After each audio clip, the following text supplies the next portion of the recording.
سیدنا صدیق اکبر رضی اللہ تعالیٰ عنہ فرماتے ہیں، آقا نے فرمایا مجھ پر درود پڑھنا گناہوں کو اس طرح ختم کر دیتا ہے کہ اس طرح پانی بھی آگ کو ختم نہیں کر سکتا، اور مجھ پر سلام پڑھتے رہنا غلاموں اور گردنوں کو آزاد کرنے سے زیادہ افضل ہے، اور مجھ سے عشق اور محبت کرنا اللہ کی راہ میں جہاد کرنے سے زیادہ افضل ہے مجھ سے عشق کرنا۔ اس میں ایمان کی حفاظت ہے، اس میں خاتمہ بالایمان کی ضمانت ہے۔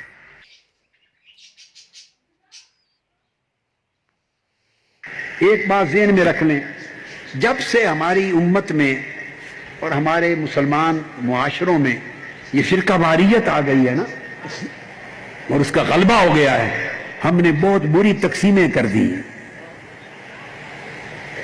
اب چونکہ شیعہ مسلک جو ہے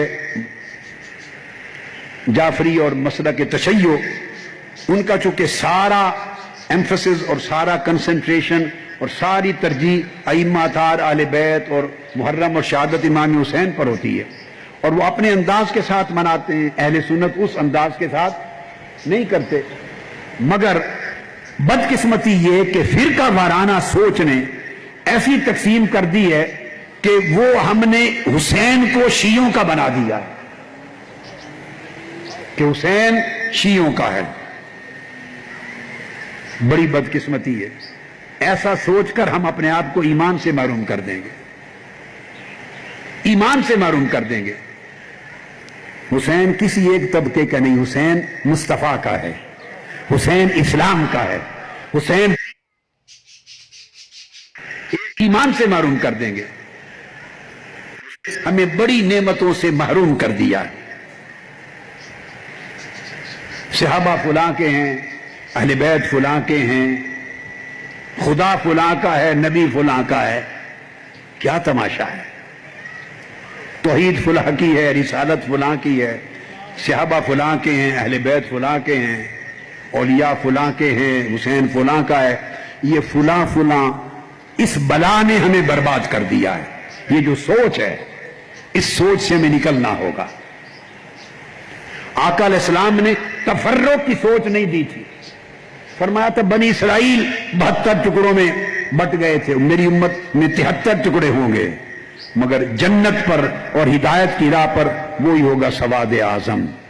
وہ تقسیم نہیں کرے گا، وہ تقسیم نہیں کرے گا۔ لہذا یاد رکھ لیں، کبھی اس امر سے نہ ہچکچائیں۔ محبت حسین، عظمت حسین، تعلق حسین، محبت اہل بیت، مودت اہل بیت، تعظیم صحابہ، تکریم صحابہ، اتباع صحابہ، مودت اہل بیت، یہ سب ایک ہے۔ یہ مختلف رخ ہیں، سب چشمے آقا علیہ السلام کی بارگاہ سے پھوٹے ہیں۔ دیکھو صحیح مسلم میں حدیث صحیح ہے، کیا صحیح مسلم میں حدیث صحیح، آقا علیہ السلام نے فرمایا انی ترکت فیکم الثقلین، میں تمہارے اندر 2 بڑی وزنی چیزیں چھوڑ کے جا رہا ہوں۔ یہ بھئی ہماری کتابیں ہیں، اہل تشیع کی نہیں ہیں۔ ایک بات ذہن میں رکھ لیں،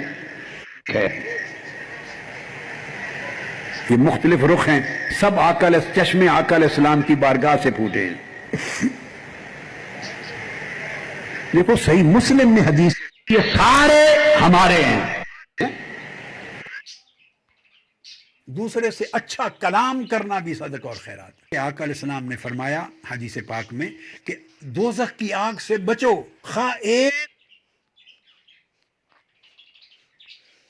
دوسرے سے اچھا کلام کرنا بھی صدقہ اور خیرات ہے۔ آقا علیہ السلام نے فرمایا حدیث پاک میں کہ دوزخ کی آگ سے بچو، خواہ ایک کھجور کا دانہ دے کر بھی دوزخ کی آگ سے بچ سکتے ہو۔ صدقہ اور خیرات کرو، اس سے بھی دوزخ کی آگ سے بچاؤ کا راستہ نکلے گا۔ اور اگر ایک کھجور کا ٹکڑا بھی خیرات کرنے کا نہ ہو تو پھر اچھا کلام، اچھا بول دو، میٹھا بول دو، جس سے اس کی دلجوئی ہو جائے، اس سے بھی اللہ پاک تمہیں دوزخ سے بچاؤ کا راستہ نکالے گا۔ آقا علیہ السلام ایک جنازہ دیکھ رہے ہیں اور جنازہ گزرا، گلی میں آپ کھڑے ہو گئے، حضور علیہ السلام نے قیام فرما دیا، کھڑے ہو گئے۔ ایک صحابی نے کان میں عرض کیا یا رسول اللہ یہ یہودی ہے، یہ یہودی ہے جس کے جنازے کے لیے آپ کھڑے ہوئے. آقا نے فرمایا یہودی ہے کیا انسان بھی نہیں ہے؟ میں انسانیت کے احترام میں اٹھا ہوں. یہ ادب ہے. ادب کا مطلب ہے respect for rights, recognition for rights, حقوق کو جاننا ماننا اور ان کو پورا کرنا.